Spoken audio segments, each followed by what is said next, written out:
ठरलं तर मग या मालिकेच्या आजच्या म्हणजेच 22 मे भागाची सुरुवात सायली आणि अर्जुन पासून होतीये, ज्यामध्ये ते दोघेही दामिनीला हरवत प्रियाचा खोटा चेहरा कसा सगळ्यांसमोर आणायचा यावर चर्चा करताना दिसतायत। घरात अर्जुनची आई तन्वीला स्वयंपाकासाठी मदत करते, पण तिला स्वयंपाक शिकण्याचा काहीच रस नाही असं म्हणते आणि तिकडून निघून जाते।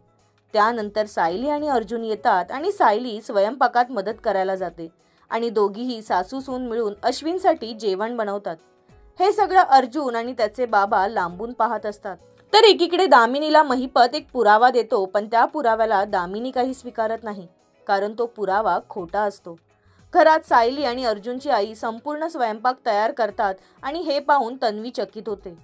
सायलीनं बनवलेल्या जेवणाचं श्रेय ती स्वतःला देते आणि तितक्यात अश्विन येतो। एवढं सगळं त्याच्या आवडीचं बनवलेलं पाहून तो खूपच खुश होतो।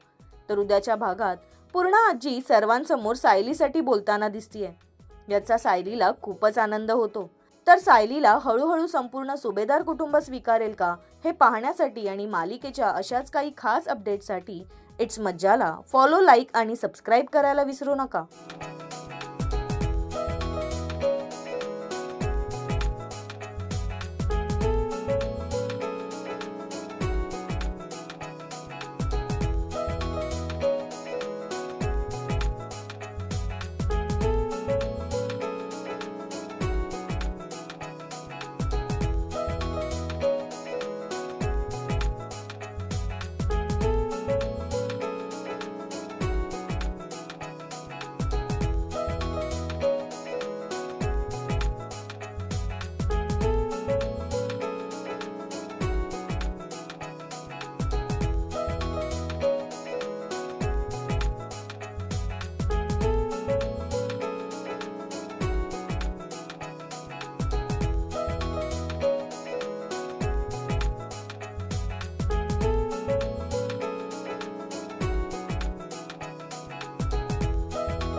मराठी मनोरंजन सृष्टीमधील मालिका, चित्रपट, नाटक तसेच कलाकारांबद्दलच्या नवीन अपडेट्स जाणून घेण्यासाठी नक्की सबस्क्राईब करा इट्स मज्जा मराठी या आपल्या नवीन यूट्यूब चॅनलला।